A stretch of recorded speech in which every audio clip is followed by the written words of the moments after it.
What is up, guys? Welcome to Truth and Transparency.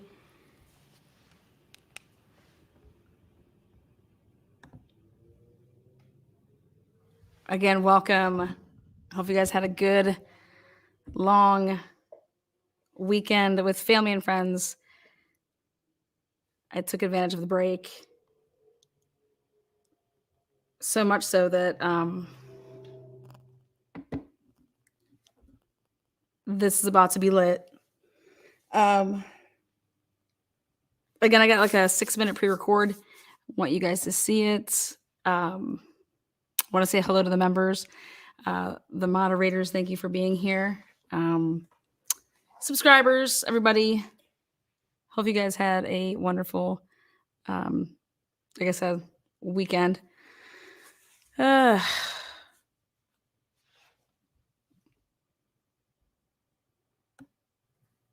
I had a blast. I had an absolute blast. I did.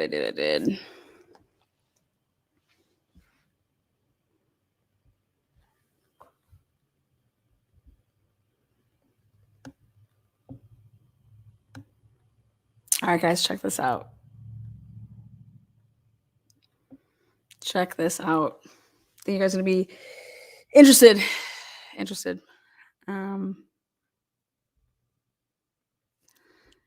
All right. You're going to have to read. So here you guys go.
All right, again, welcome back from a little break there. Want to show you guys something. Now, those of you guys that are just listening along, you're like, oh my god, I can't hear anything, or I can't read anything because I'm listening. So the DoorDash driver has 1122 King uh, in their phone, and one would only pay attention to what's the time, how long is it going to take, right? Between 21 and 24 minutes later, upon picking up, the DoorDash is, how long it's going to take you to get from Pullman, Washington. If it is Jack in the Box, it's going to take you 21 to 24 minutes. Obviously, always depending on the time of day, but this is in the middle of the night. This should not be that much traffic. But what you want to look at is the GPS to completion. And to say here when you zoom in that 1122 King Road puts you going actually past the home, okay? And if you're not familiar with the area, one can even go just straight, and pass up and realize, because then your GPS alerts you and says, you've passed it up, and it points again on your screen, and then you're like, okay, let me turn around. So then you turn around, and then you're coming back, and then you miss that little street again to go back behind. And when you realize it, you're getting that notification again that says you passed up where you need to go, to then somebody trying to park or turn around, then realizing, like, let me just go down further because it's a tight squeeze. So let me just go down further where that's like the intersection of King and Queen, turn around, and then coming back up, because look at where it puts you to completion. It puts you walking through the trees. When you would pass it up, when you pass up the home and you go back around to the back, that's when it's going to tell you you've reached your destination, basically. And you're going to look and you're going to be like, wait, what? My destination? Because look at this. I mean, we all know what the side of the house is like, but this is what it would look like from, if you're doing GPS to completion. Type it in, go to Google Maps, see what it says. So then you take this, PCA, and you read what they wrote. And it's right here. This is literally, if you were to read this sounds like somebody is passing up, listening to their GPS, to completion, especially if you don't know where you're going.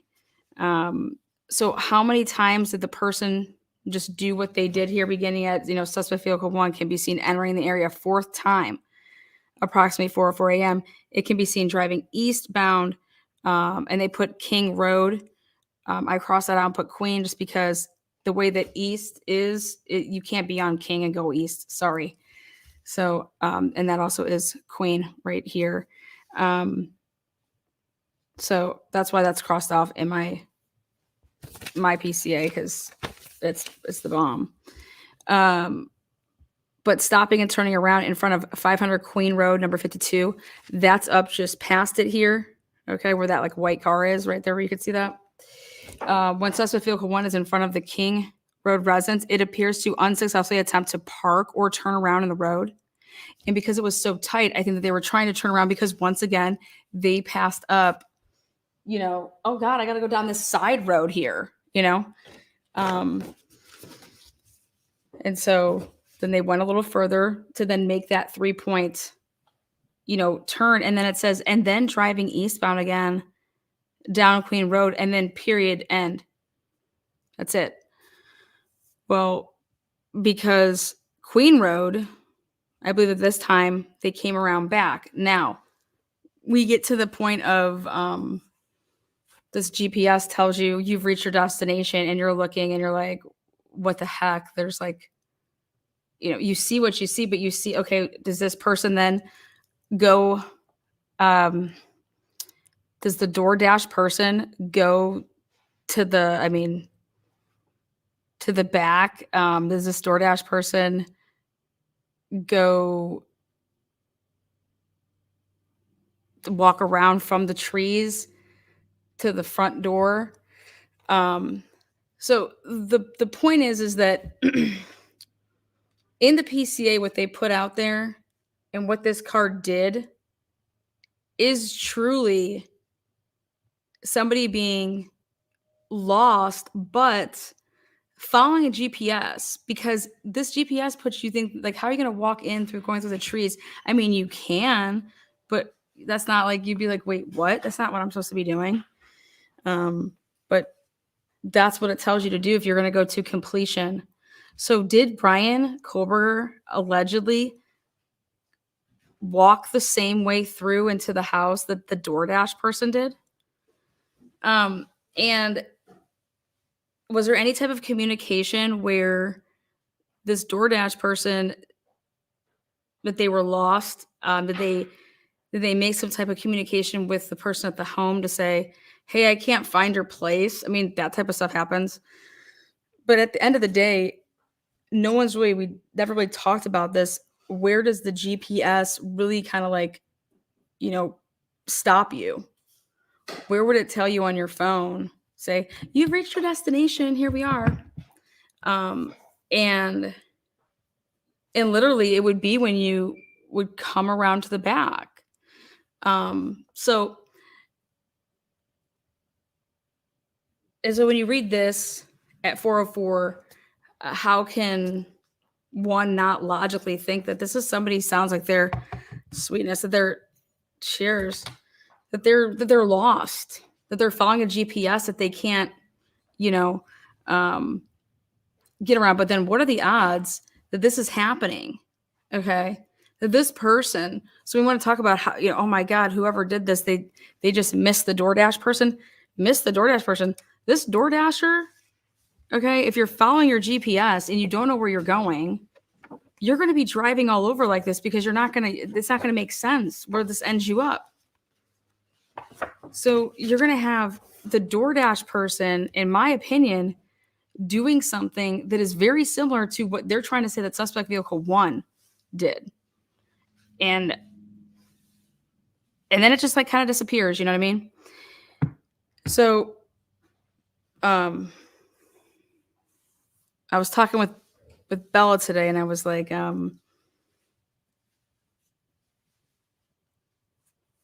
was like, do you think that this whole case is circumstantial? How much of this case is circumstantial? It's all circumstantial, in my opinion. But what about this case right now that they've put out there is not circumstantial? And the only answer to that is the sheath, right? Well, we don't even know. That sheath is just out in La La Land. But today's episode is about circumstantial, right? It's titled Timeline and Circumstantial. And so,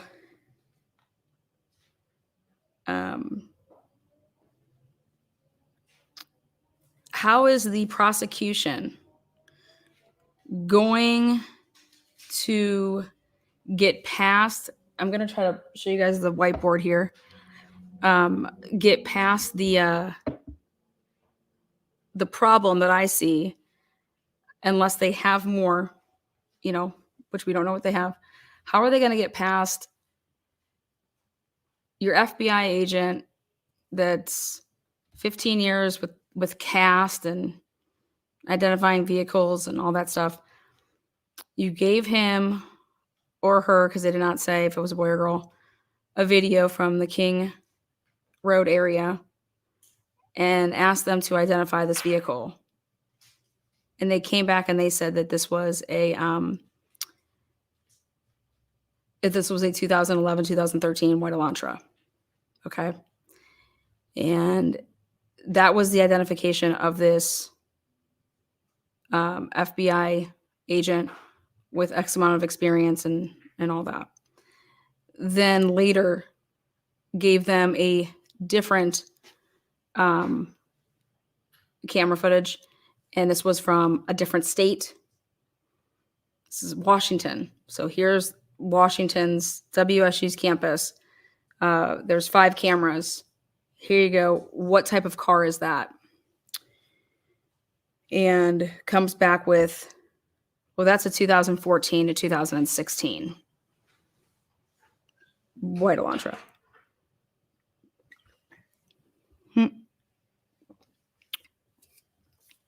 So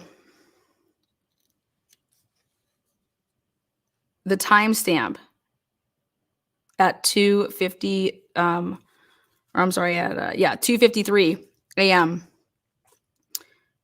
2:53 a.m.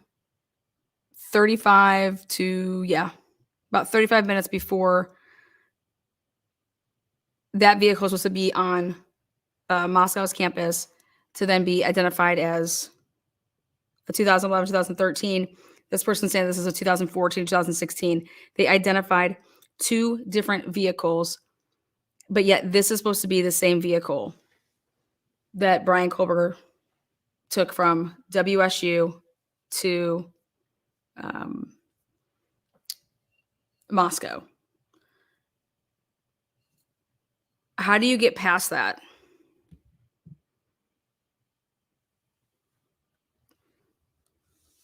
How do you get past literally you identified 2 different vehicles? That's all there is to it.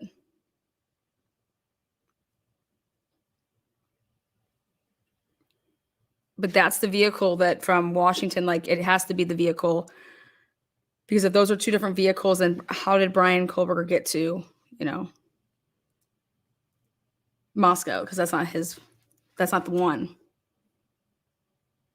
Does everybody understand that? You can't,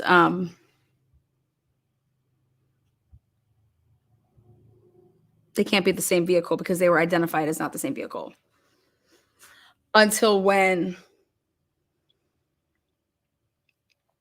they were asked after Bryan Kohberger was found out to have a 2015 white Elantra. Then they went back and said, we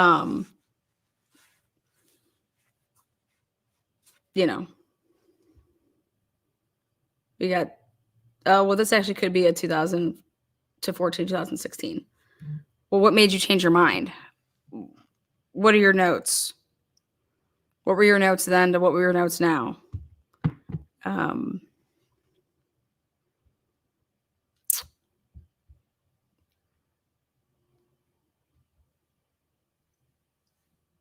I just that's a huge part of this that I think if I'm the prosecution, it's going to be we need to get that down. But if I'm the defense, that's a huge part of your case because they identified a different vehicle than the one that they said that Bryan was in on Washington State's campus that had hit leaving his home technically. You know what I mean? And that you identified as 2014, 2016. You identified it correctly, right? Because he does. He had 2015, right? But now you want to put him on one that's in Moscow, okay, 35 minutes later. But then when you look at this footage, you're saying it's a 2011 to 2013. So that's anywhere between being a 2 to 4 year difference, okay? And I went ahead and I looked back at this. So let me look into when they started talking about, because at the time I really didn't care about the credentials of the cast person.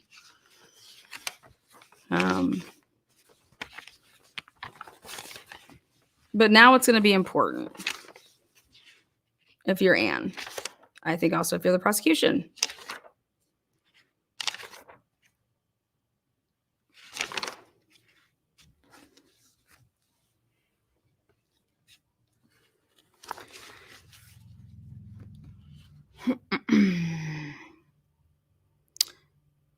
"35 years law enforcement experience with 12 years at the FBI.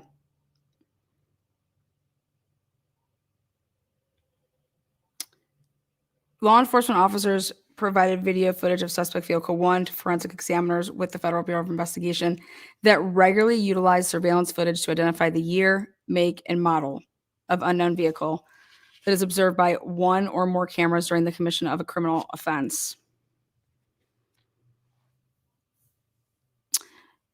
Oh, yeah, they actually say his specific training, so it is a male. I didn't realize they use he. His specific training includes identifying unique characteristics of vehicles, and he uses a database that gives visual clues of vehicles across states to identify differences between vehicles. After reviewing the numerous observations of suspect vehicle 1, the forensic examiner initially believed that suspect vehicle 1 was a 2011 to 2013 Hyundai Elantra. This is where they get really wordy with the PCA, and they do it in a way because this is you're trying to get somebody arrested. Upon further review, he indicated it could also be a 2011 to 2016. They're going to ask them, dates and times of when you looked at this, what cameras were you looking at? When you looked at this, what cameras were you looking at? And that's why I'm breaking it down here for you guys. And that this person identified the WSU campus 253. So this is the one that they're saying is the vehicle that left Bryan Kohberger's residence and was pinging because he still had his phone on. But yet you can't really say that it's there. It's just in the vicinity of where, when his phone is being utilized, it was hitting a cell phone tower that also takes care of his home when he's there. That does not mean he was at home. But this is the one that you're saying he was driving from his home. Well, that is what you identified as a 2014 to 2016. So how could you possibly mix up a 2000 and how do you mix that up? So this is really important. So you can't, if Bryan Kohberger came over in a 2014 to 2016 vehicle, you can't say that the vehicle that you saw around King was a 2011 to 2013. That's not the same vehicle that you just identified with all of this experience. You did it. So this is what would happen is, and it's going to happen. You identified two vehicles, didn't you? And the answer to that is yes. Yes, I did. You identified one being at WSU at 253, and the one that you saw at 329, you identified that as being a 2011, 2013, right? 2014 and 16, right? So they're not the same vehicle, correct? Those aren't the same vehicle. And they have to say, well, they could be. Well, then why didn't you say that when you first did it? If they could have been. Why wasn't your years from this year to this year? So, and what's going to come out is, but you didn't identify it like that. You identify them as two different vehicles. And so it just depends on how good Ann is, to be honest. But because if Bryan came over in that vehicle, then that's not his vehicle, the 2011 to 2013. And I'm just curious. I just want to see what markings and how you noted it. How did you note this? Well, when I went back and watched that video again, I noticed that I missed something. So then what we're going to have to say then is, well, did you miss it when actually you went back to say that it was this year to this year? Are you sure you didn't miss it that time? Maybe your mistake is now versus later. You know what I mean?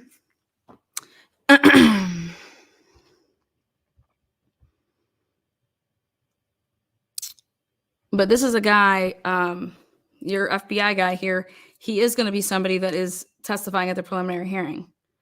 But he's connecting two vehicles, okay, guys, two vehicles that go off of a map at 253.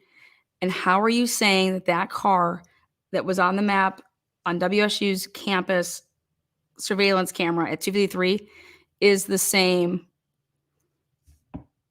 car at 329 when you just identified that it was not by saying it was a different year? Now you're coming back and you're saying that it is. And did you make this correction after you found out about Bryan Kohberger having a 2015 White Elantra? And the answer I believe is going to come out is yes.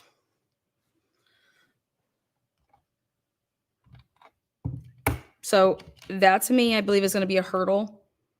And because it changed.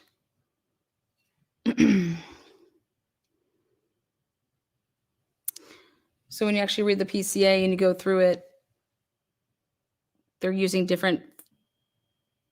It's not like he used the same footage to say, oh wait, it was a 2000. No, he's using two different footages from two different areas, in fact, two different states. And you identified two different vehicles. So now you want me to believe that's the same vehicle when you originally identified them as two different vehicles.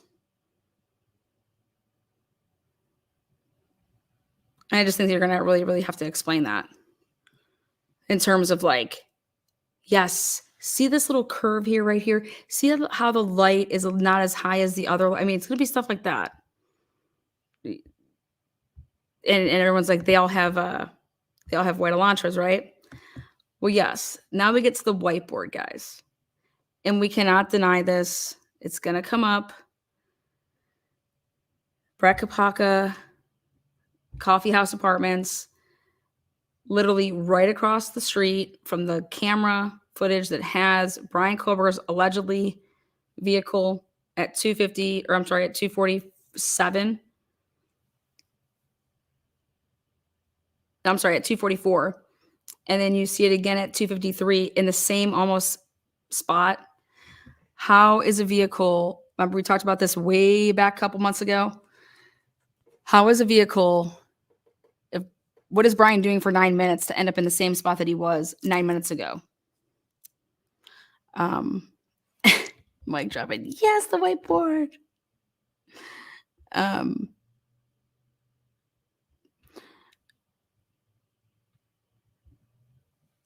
So also you cannot deny this timeline.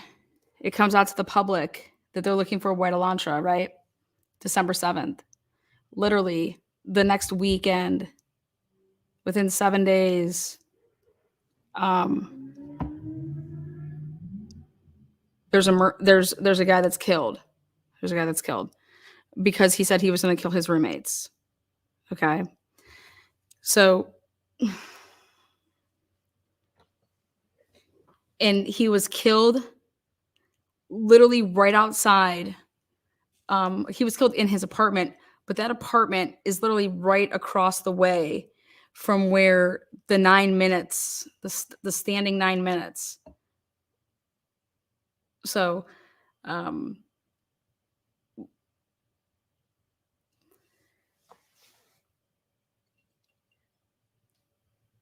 where does the white Elantra go from 243? Or I'm sorry, from 244 to 253? Because he's in the same spot, basically.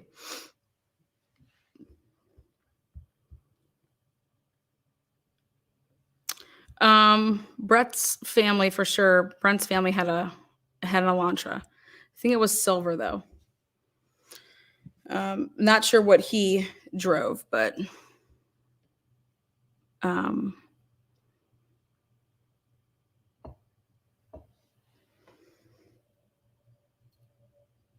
then, guys, check this out. If you actually use your GPS and you go from Pullman and you go to Moscow, and you go to King, you go to the house. Can you imagine? That's funny there, Mandy. Nice color there. Can you imagine shutting your phone off and going the back roads to get to that address and not knowing, like, I mean, you don't have your GPS. You here, just go that way and figure out how to go through all these side streets. And these back roads, and you don't have your GPS.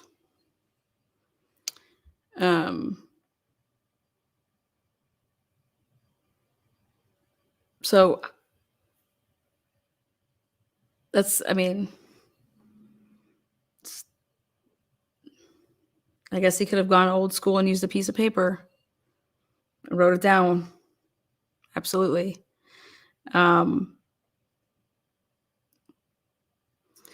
But we're talking about a circumstantial case, and as of right now, it's circumstantial.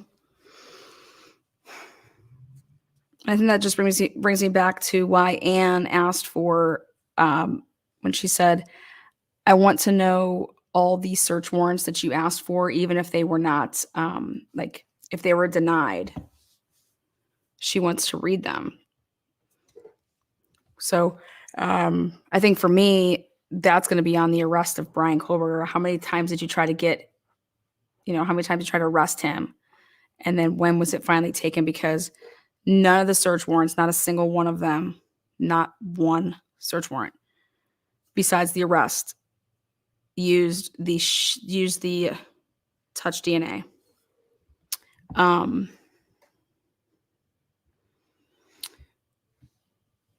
So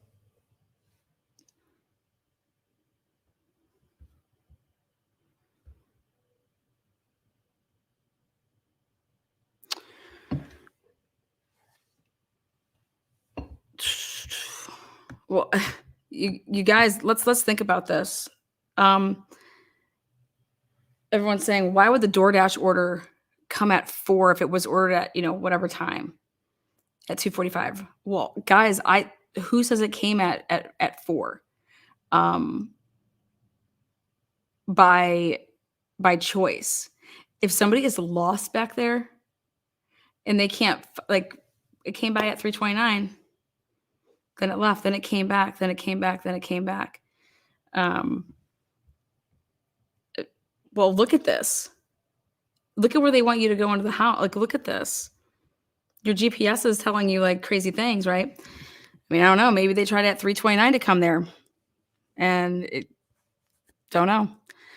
But this is all circumstantial, and so I was very amazed when I saw if you went to completion with a GPS, it's telling you to pass up the home. It's telling you to come back around the home to the back of the house. But don't go all the way back. It's just come back around and then walk through the trees. And then I went to one of my old body cams that we got, and I'll put in a video to show you guys which part of it was, but there's a guy walking past Ethan's Jeep, and he just looked out of place, like he was coming down from the brush over there and walking past, and it was one of the day cameras. So it would have been the August one. And I'm like, well, who's this guy, lurking around over there? Oh, now I know. He was just following his GPS, and he came around and parked around in the back and, walked up and through that way. So,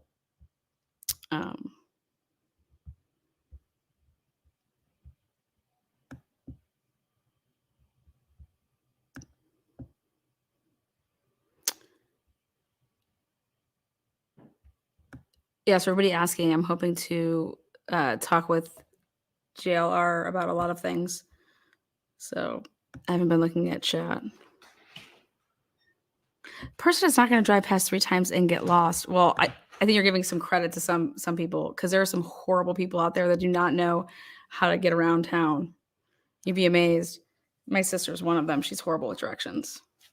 But person is not going to drive past 3 times and act lost, especially if they apparently had been there 12 times already. Oh, well, he was going to for rugs. Oh, drugs. I could see Mike drop him getting lost. Yeah, my sister, she's a funny one. They were in college and she calls me up.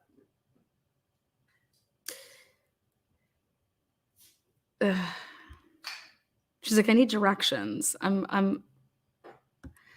need to go to the mall in Columbus, but I'm coming from Athens, like OU.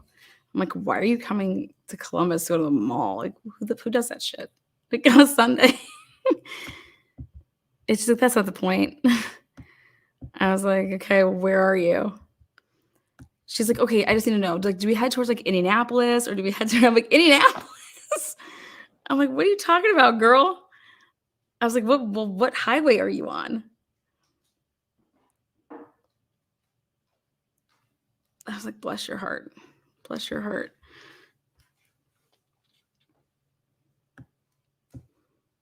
Mind you, I was across the country when she called me.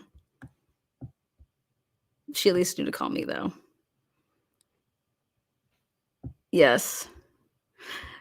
I think the point that I'm trying to make with the whole directions and where you're going and stuff like that is this to me looks like somebody that was following a GPS because you think like you're coming up to something, right? But your GPS is still telling you to go further, go further. So you're going further, but then you realize, oh, I was supposed to kind of turn maybe, or then you go back and it tells you like, no, you just passed it up.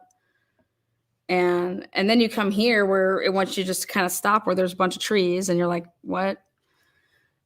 But think about it. You have to have your GPS on, which means your phone has to be on for the person that did this. And I think that the person that did this had their phone on and their GPS was telling them what to do. Now, we say that Bryan's phone was off, right? Which, yeah, does it look bad from the time frame that they're saying that he just allegedly shut his phone off? And then it allegedly just pops back on and it's out in freaking, way out wherever. I mean, I guess it can look bad, but it's all circumstantial is what I'm saying. We don't know what Bryan's patterns are. What if Bryan always made that loop and his phone is always traveling like that? Then does it look, and at that time of day or night, does it always look bad? Or does that mean it, does that make it as bad? I would say no.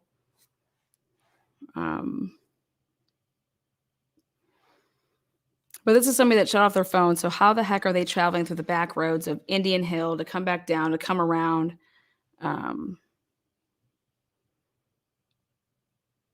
Look, if everybody thinks he's a dumbass, I think he'd get lost. Ashley Banfield feels the same way. Her and her sources. Again, I think they watch my channel a lot. But I kept saying that I was watching the Murdaugh murder trial, and you're going to want to keep that house. Banfield comes right back with it. The family watched the trial too, and they need to, keep the house. They need to keep that house.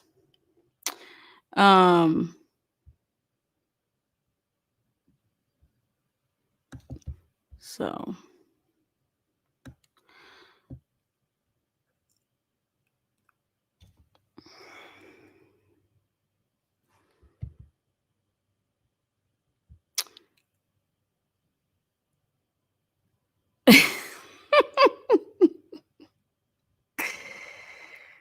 All right. So what else has happened in the past couple of days? I'm back over here in chat. So,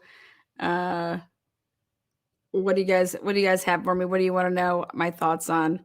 I saw some stuff going before, but I wanted to get through what I had to say, which is telling you this GPS takes you past the house and wants you to walk through the trees to get into the house.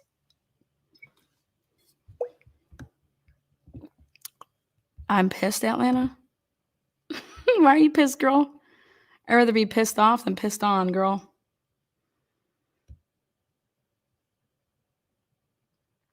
Well,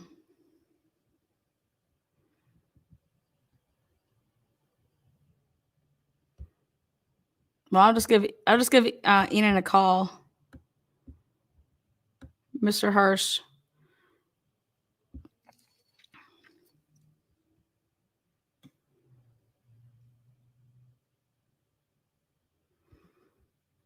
Oh yeah, make yourself known. Make yourself known, Mike dropping. You guys, I feel like I haven't talked to you in like, like 2 days, 3 days. Again, moral of the story here is circumstantial evidence, circumstantial. This case is circumstantial right now. Whatever they may have that we don't know about, awesome. I hope that they have a lot. I want them to connect a bunch of things, but I'm telling you guys, if I'm on a jury and you identify 2 different cars, how do you get me to think that those 2 cars now are the same cars? Because that's what you need it to be in order for this to go the way that you want.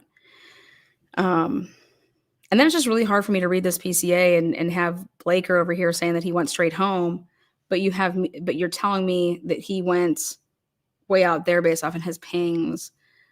But you told, in your PCA affidavit, you said that he went straight home. So like that's hard for me to, it's just you got two people saying 2 different things. But they're saying it so that they can get different things. I mean,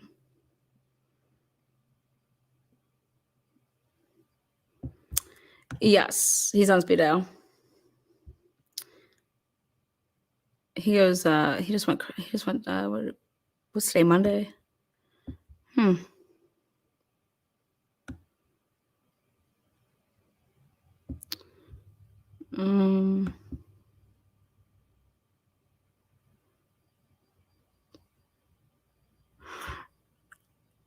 I don't put much stock into what anybody that would be working at Jack in the Box would say as far as the DoorDash employee if they didn't work anymore or anything like that. Like that doesn't, how would anybody at Jack in the Box know that? Like they don't work for them. But they would be able to easily turn over their surveillance cameras to say, okay, here's the people that came and picked up these orders. The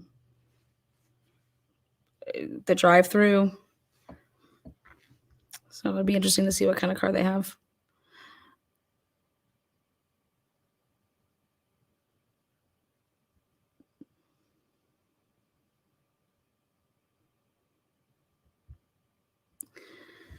They better have more than anybody's DNA on that sheath, in my opinion.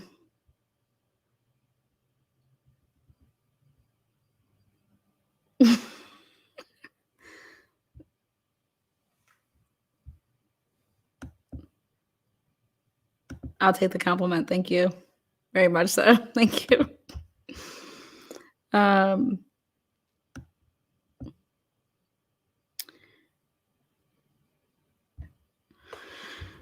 We've been lied to. Oh, that's why you're pissed. Okay, I was wondering what you're pissed off about, Annie. I was like, God, I hope she's not that pissed. Annie said she was pissed, and she's pissed because we've been lied to, and it's sickening. And better be good. Better be for a damn good reason. No time of death. No one call secrecy. Seemingly lying by Ellie makes me so effing upset for the families. Yeah.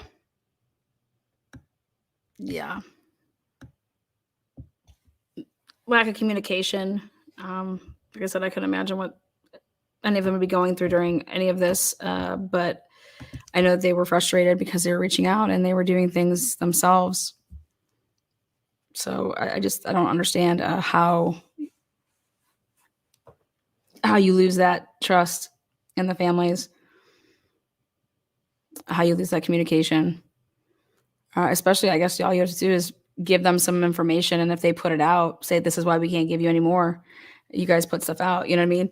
Or you don't even have to be blaming. You just be like, this is what we told people and it got out, so this is why we can't say anything, type of thing.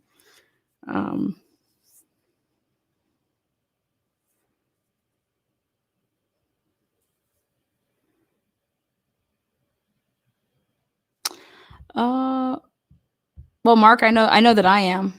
I know that I'm looking at the Brent incident. I think that it should be looked at regardless of even this case. So I that'll be discussed tomorrow night. So that's tomorrow night. Tomorrow night's episode is got an interview. We're going to find out all about Coffee House, all about what went on, what's been said, if the school,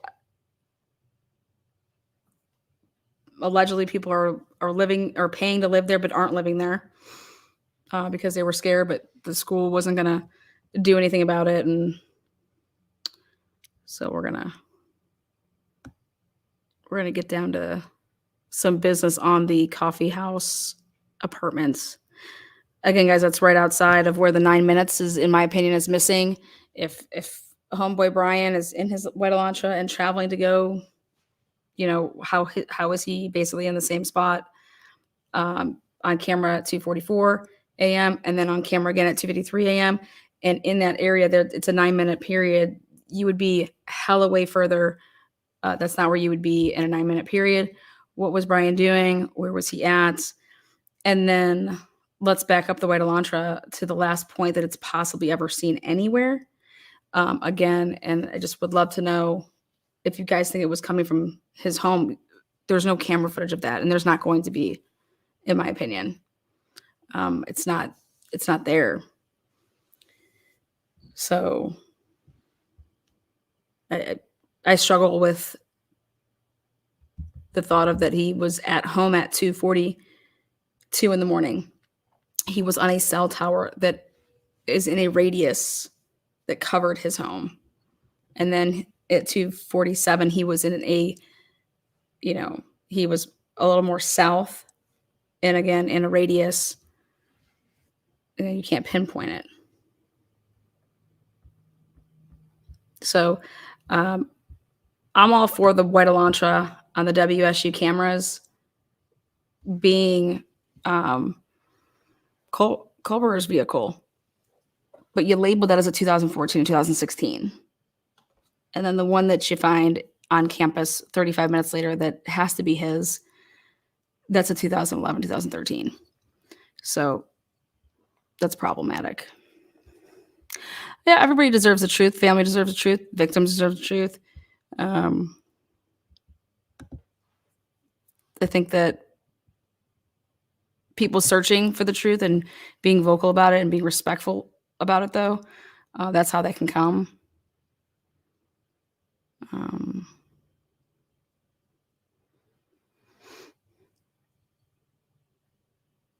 I think the moment that anybody that has a platform lies to you and you continue to listen to them, that's also problematic for finding the truth. When you make stuff up, making a mistake, by the way, is not lying. If you make a mistake, you make a mistake. But purposely misguiding or just not being truthful for what? I mean, so.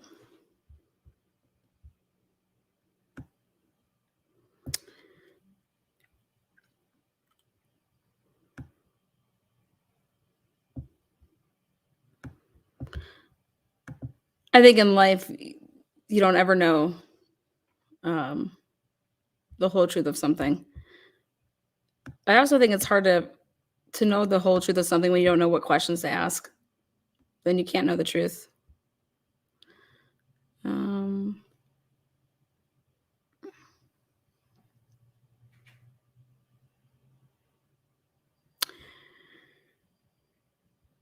I think for me, Patricia, with the whole she thing is you have cops there.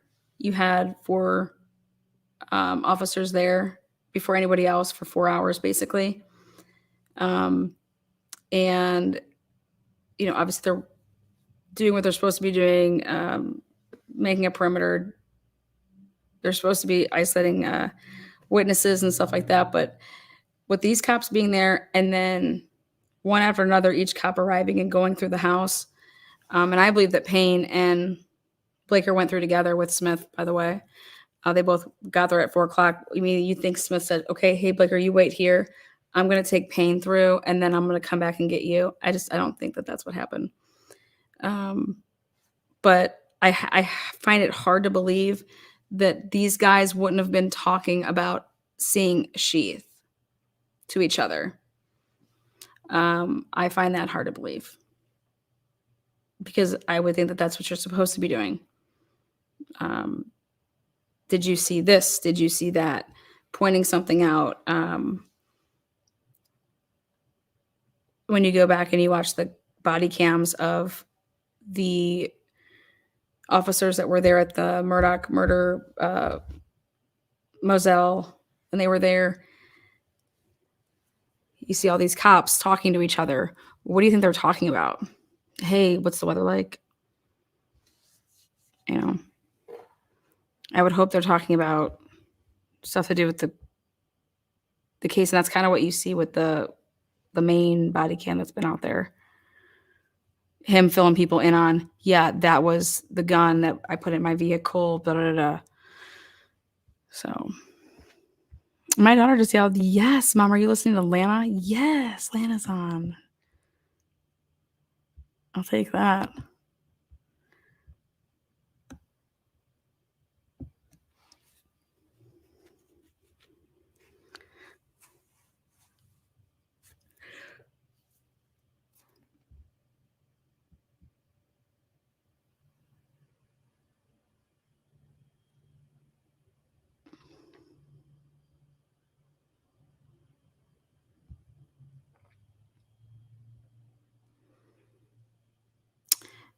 Well, we don't know if there's body cam of it. Now, if there's not body cam of that, come on. Come on. I mean, if there's not body cam of that, that's woo. Blaker wrote in his that he didn't see it and that he was told by ISP. Well, I can't believe that you weren't told by Payne, who you would think is like, this is like your fellow mate. You know what I mean? Like, you guys would be talking. I mean, this doesn't happen every day in their town. So, of course, they're going to be talking about it. I would just think that they would be. Hey, did you see that sheath? And then you'd be like, no, here, let's go back through and take a look at it. I don't. But for both of them and the wording that they use to talk about found later or seen later, or I found out from ISP, who from ISP? I can't wait. I just can't wait for these answers. Because when you hear an answer, it's either going to make sense or it doesn't. So when we got the PCA and we found out, holy crap, Dylan was up in bedroom 2 and he walked right past her. No way.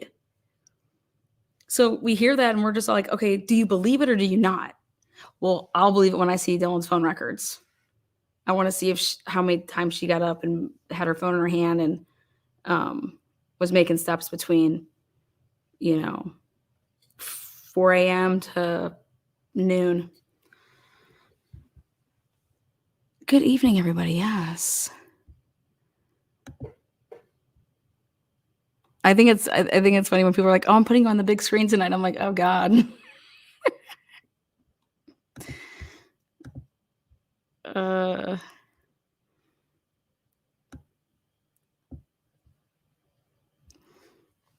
If my dad's watching tonight, miss you already, Pops. Leanne, I have the interview tomorrow. Well, by God, girl, you better be ready for that. No, I'll shoot you. I'll shoot you an email. Make it worth our while there.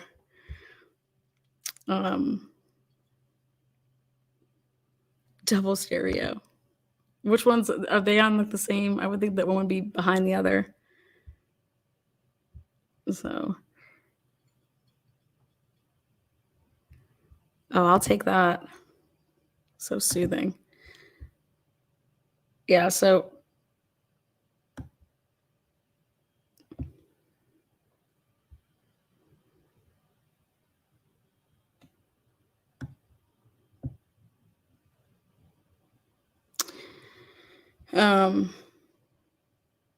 The families don't want, allegedly, guys, the families don't want the house torn down. They want the jury to um, be able to go there, just like they did with the Alec Murdaugh murder trial. And the families hopefully have a say in that and can come together and with all agreeing on that in the name of justice and truth. And you don't know what will come from it,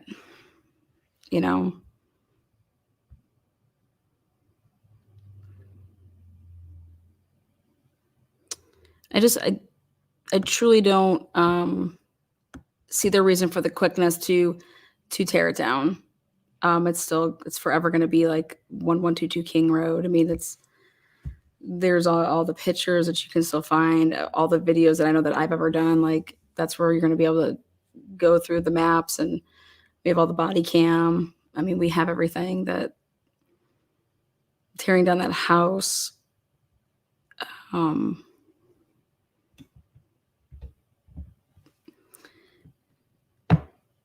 prematurely, why even give anybody an opportunity to say that you're trying to do something to mess up with the case? I don't understand that. I'm not like that. I'm the opposite way. Like, I have nothing to hide.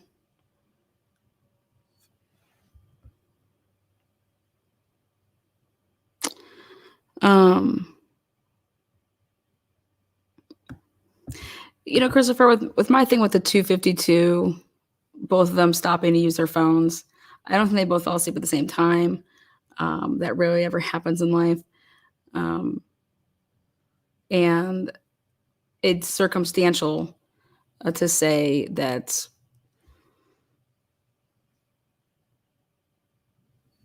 they fell asleep. That's circumstantial versus that they were being murdered. I mean,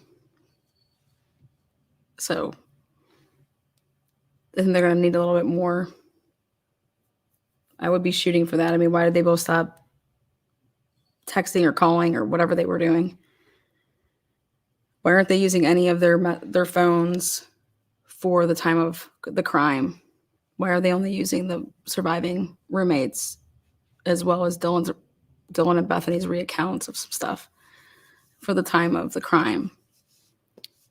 So, also, I can recount something, but then get it wrong in terms of like the time. Like, I could know like what happened, but how would I know like what time it was? Like, I would have to remember like, okay, so I set my live at 8:30 tonight, and then this is what happened, and this is what happened. Like, I could start ballparking things, but where are they getting? The whole Dylan knew that she woke up at 4 and she heard that at 4. So I think you're going to need, do you guys think Dylan and Bethany were given any type of like drug tests or anything? Because if their statements were like, I don't remember, we were drinking all day, and or I thought I thought I was just, they were just partying. I don't know. Like, I didn't think that anybody was getting murdered. Like, why would I think that? And I agree with that. You would never think that people crying or being loud, like that's, but then you have to ask yourself, why did you come out of your bedroom 3 times? If you didn't, and if you didn't see anything, but you're hearing all this stuff, but you didn't see anything, then where do you think this was going on at? If it was loud, but when you came out of your room, you didn't see anything.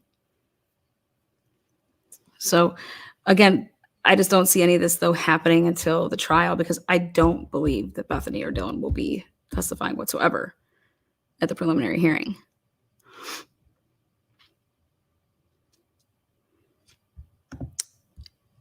I agree there. I agree that I hope that everybody's prepared. I think that this is plenty of time to prepare.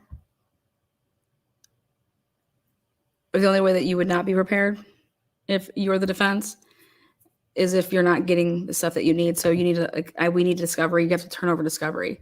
So I'm curious to know where that's all at with discovery requests. Curious to know if, everything that you've asked for, have you received it? So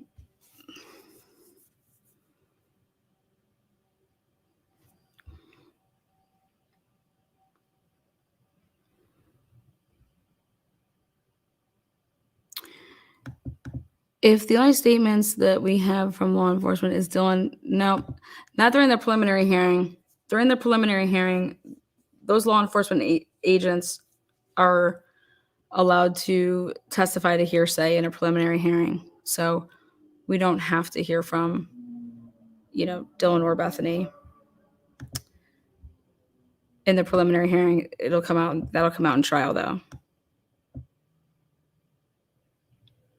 Again, they could choose to do it, but I just don't think that they will. I think that's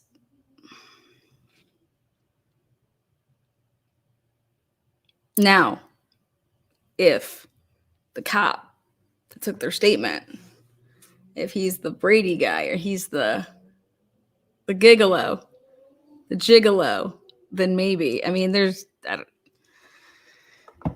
because then, no, your testimony doesn't mean anything because you've lied before, something like that. I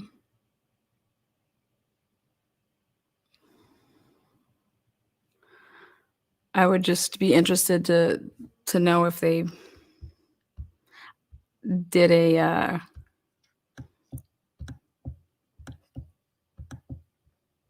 I know they did the toxicology on all the victims, even though that Mabut thinks that it's not going to be important in the time of death and stuff like that. We never said it was going to be important for the time of death. Nobody was asking that question. They were just asking when you can expect the toxicology reports back. I think they have everything. And now, I think the order of the crime is going to be important for Dylan's statements. What's up, Joanne? How are you, love? But also, you got 2 people that are in there that are alive and 4 people that are deceased. But when the cops showed up, there was multiple people there. Hey, who all lives here? Hey, who,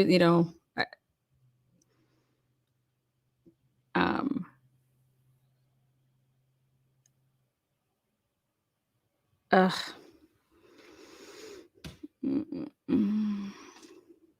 think there's a lot of chaos, especially a lot of young staff.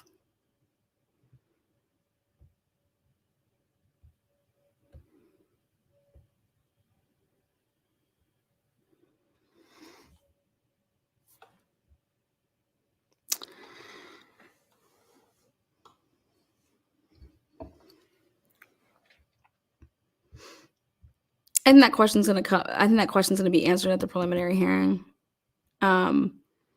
because these officers are going to be questioned, I think, extensively on what the girls said and when they said it, meaning Bethany and Dylan when they were in their interviews. For as far as putting together this timeline.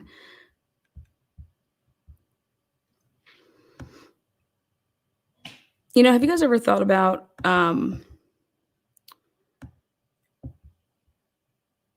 this window, hey,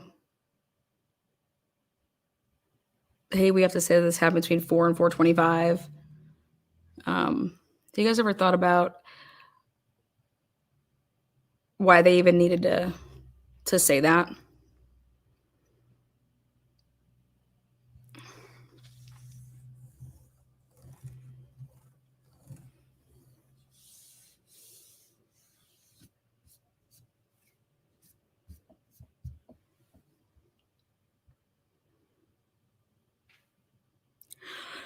Brian, stop pleading. Not a chance in hell.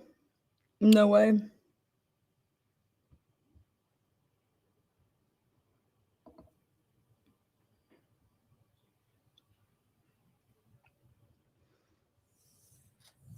Why couldn't Bryan Kohberger have gotten a ride there with a different vehicle? Why couldn't he have parked off, 4 streets over and walked? Why are they placing that this crime, had to be between that time to that time, and that it couldn't have been, or like 3 to 5, like they were saying? Like, why are they that it has to be during that time frame?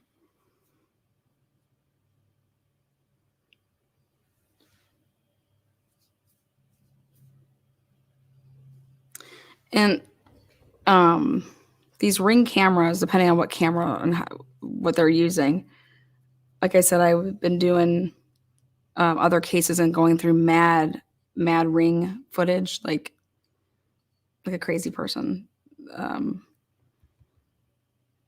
and watching how a Ring camera, like, it has to be movement and then it clicks on, you know what I mean? And so it's from the, if you have the neighbor across the street's Ring camera that you're using, but you're using it because you want to see what's going on at the person across the street's house.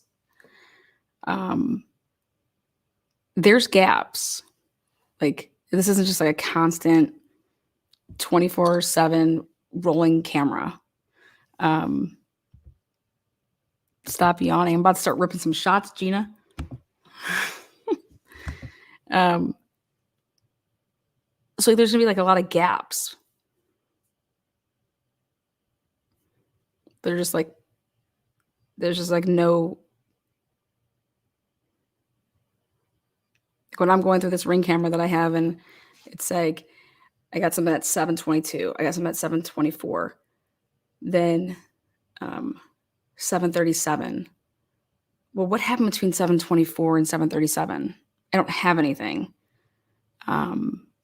But does that mean that nothing happened? It just means the Ring camera didn't pick it up. For example, I'm trying to find a person that said that this person came over that day. I can't find them. I can't find them anywhere on any of the footage. So again, this is not this case. I'm just using what I'm doing just to show how that would work. Like, does that mean that they didn't go there? No, it means that Ring camera didn't pick it up, though. So why couldn't it be that Bryan Kohberger parked like two or three streets away and walked, or took somebody else's vehicle, or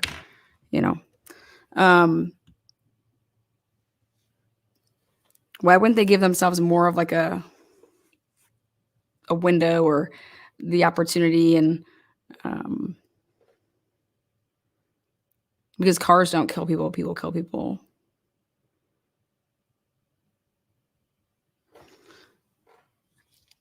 Because I also just think that just because his vehicle or that vehicle seen pulling away doesn't mean that the person left. You know what I mean? So there's just like, why? Like, why would you limit that? Like, what would lead you to believe that?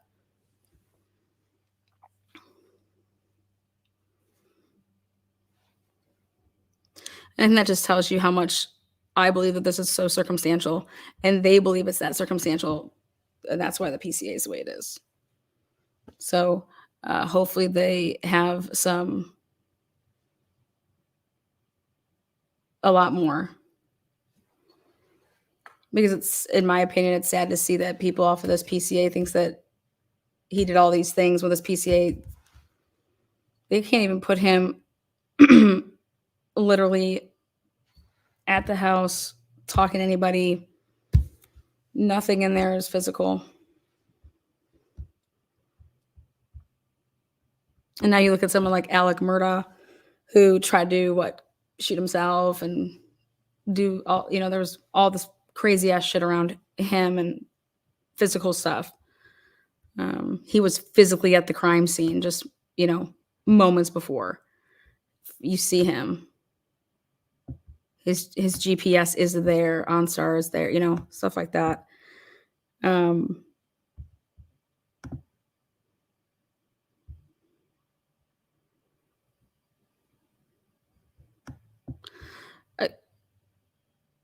I guess for me is, what if it came back that the ME said that the time of death could be from, I don't know. What if she says 4 to 6 a.m.?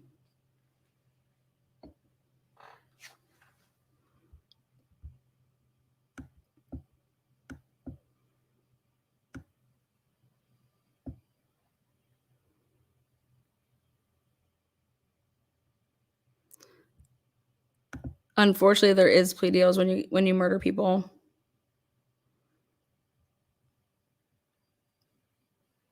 There are.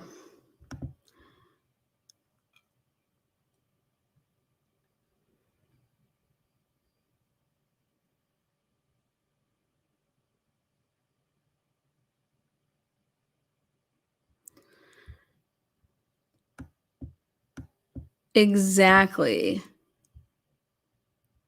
Laurel, exactly. That's actually a video I'm doing. I'm working on it.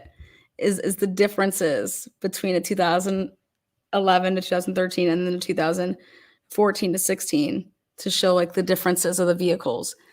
I'm telling you guys, that's going to be so big. You've identified two different vehicles within 30 minutes of each other, but that's the vehicle that's supposed to be the one that you first ID'd. But it's not because you ID'd it as something else. So you ID'd two different vehicles. Isn't that correct? Yes. So then the vehicle that came from WSU isn't the vehicle that you saw in Moscow from a different camera. Well, no, not initially. Well, not initially, but then when I went back and looked, what? Not initially, but I thought you're an expert. Well, I made a mistake. Hear how that's going to sound? How are you going to get around that? You guys, they identified that these were not the same vehicles. We're understanding that, right? That's what this whole video right now is about, is that, boom. How do you get past that? When your whole case is riding on this white Elantra being the same white Elantra that came from WSU. But originally, it wasn't seen that way by an expert, by an FBI expert. He identified that those two vehicles were two different vehicles. And he used, it wasn't like he took, here's a WSU camera in the footage here. Boom, he labeled that one. Then here's the one from the King Road area. He labeled that one. How do you make it so you want me now to believe that that's the same vehicle when you said that it wasn't, basically, the first time? But now you're saying that it is.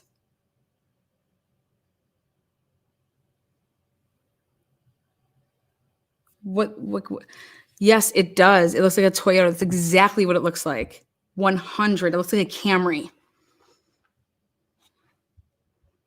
Because I'm going through footage myself to find it. I believe it looks like a Toyota as well. So, how do you get past that? You identified two different vehicles, but now you're saying that they're not. It's the same vehicle. Shit, you just went with the year. You guys couldn't even nail the year.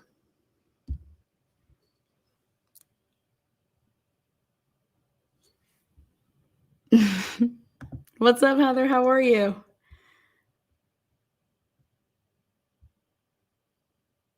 And then now when Anne's gonna be on this up there questioning, and she's like, what was the date of this report? This time. Okay, what was the date of this report? This time. Was that after they found Bryan Kohberger's vehicle? And the answer is yes. So then that's when they came back to you and they asked you, could these two be the same vehicle?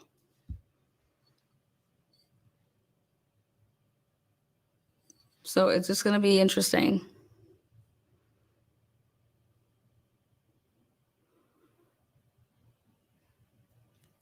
And then how about this? Can you rule out this vehicle? Could this vehicle be the one? And the guy's like, well, yeah, it's this year. Okay, whose vehicle is that? BK's parents. Brent's parents. Okay, whose vehicle is this? Could this be one of the vehicles? Okay, whose is that? Oh, that's what the neighbor drove. Okay, so he drove one. So that one. So all these ones fit the description as well.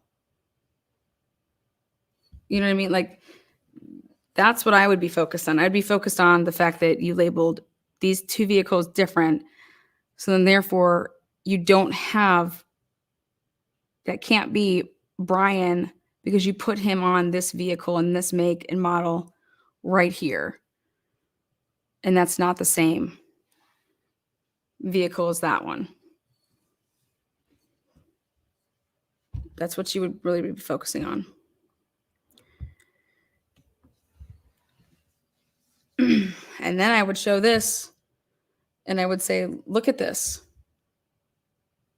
I would ask the DoorDash driver, if they got all this data that they pulled. Well, when you typed in to go to 1122 King, this is where it would take you. It would take you through the trees. It'd make you pass up the house. It'd make you,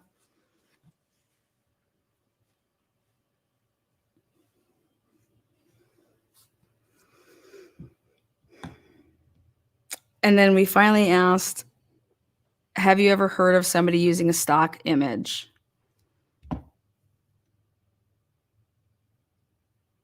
Is that normal?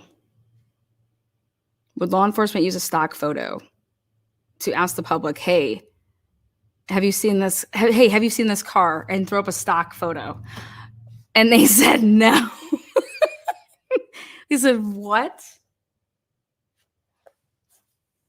What do you mean? Like, that's strange. That's strange. When you have law enforcement people that I know in Cleveland saying, what do you mean you threw up a stock photo? Well, they gave us a stock image. They gave you a stock image and asked you to help us find this vehicle that's a stock photo. Yeah, exactly. That's exactly what they did. Well, then they clearly don't want help. I think they were going to go find that in the Toyota parking lot there.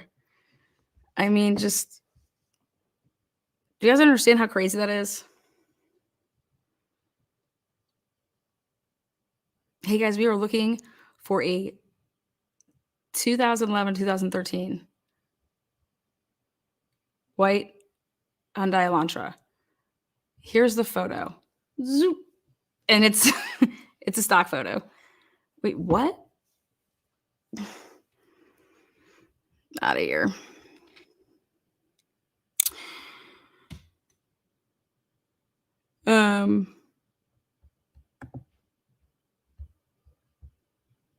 What is up, Sleuthy Goosey? How are you? Hope you had a good Easter.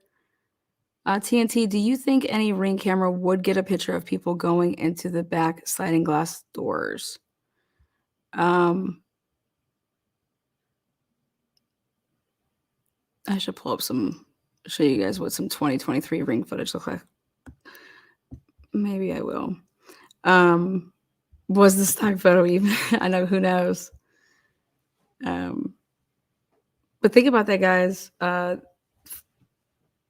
2011, 2013, they were asking us for that in December 7th.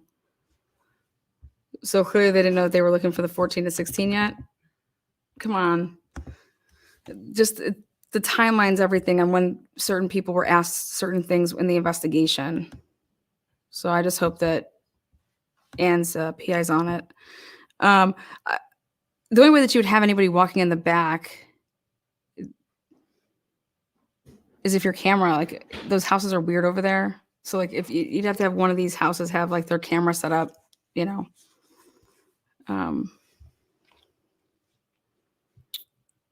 I don't think they have anybody going into the house.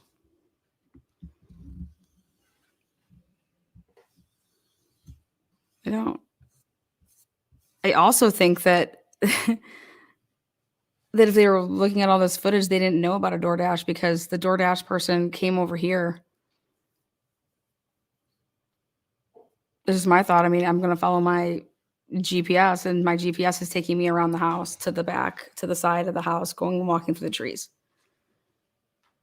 If I had never been there before, I'd be like, what the heck? And I would I would be all over, and then I would just say, I would probably text the person, though, because you have that feature. I'd be like, I think I'm at your house. You just want to come out here?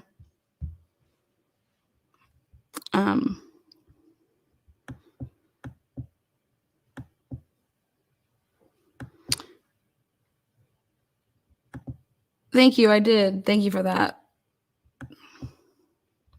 Right back at you, Lucy Lee. Hopefully you had a great holiday as well.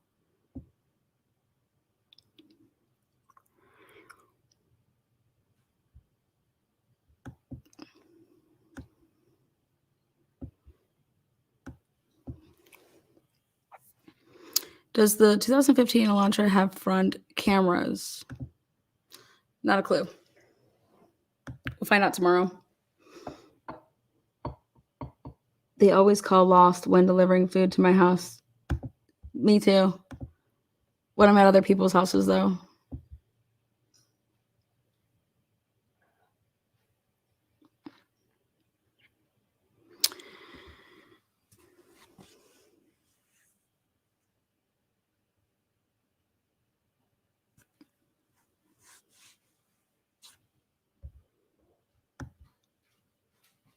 So, I'm going to be rounding this up and out. Thank you guys.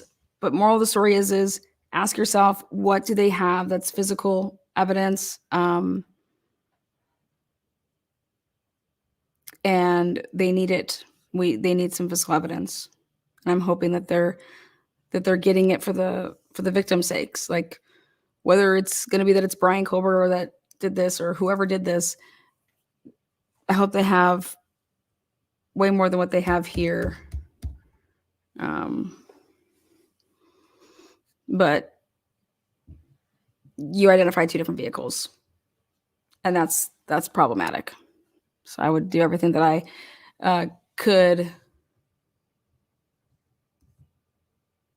If I was the person that I was the defendant, I'd be saying that all day. They identified a different vehicle. Now they're saying that this is my vehicle now, but even before that, they identified my vehicle over here being this. And that's actually what I drive. How can my car now be a 2011, 2013? So, yeah, but go back and check the beginning of the video, or maybe I'll just play it right now. And I'll play the 5 or 6 minute video to end it out.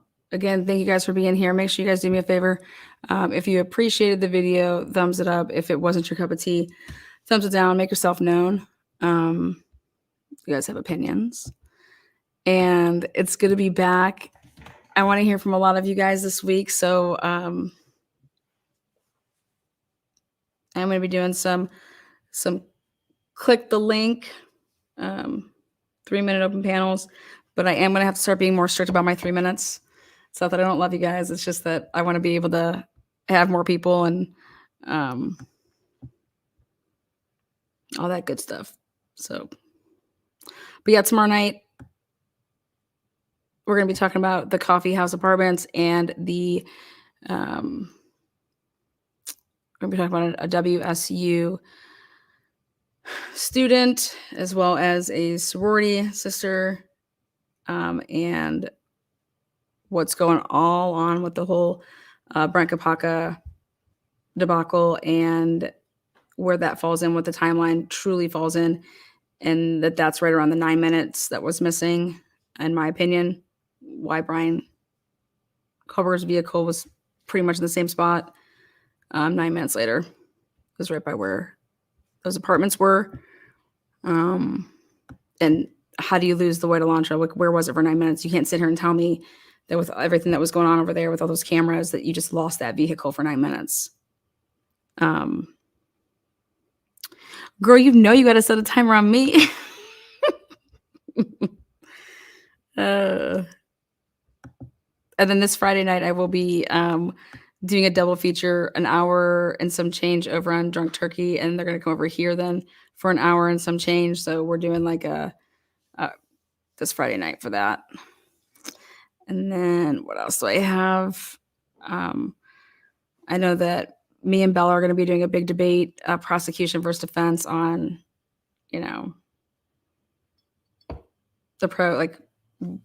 the best hands of the prosecution, the best hands for the defense. So she'll take on the role of the prosecution.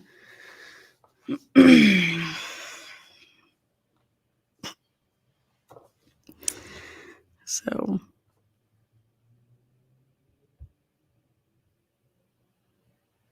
yay, good stuff coming up. Oh, you know it, Hot Ham. Again, thanks for coming out, all the mods. Thank you, Kim. Love you all. Mods, like I said. You guys rock.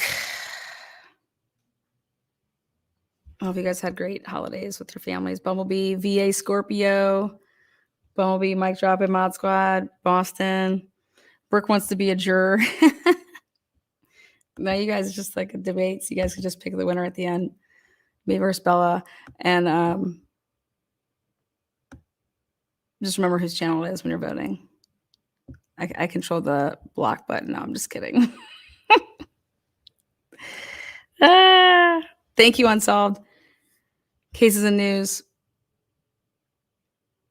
All right, we'll see you guys.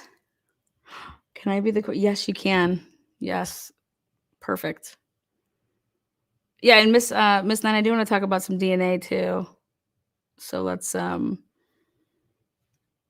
a time for that. But join me back this week. Amazing lineup. Talk to you guys soon. Be safe. Be kind. Oh, here's the video.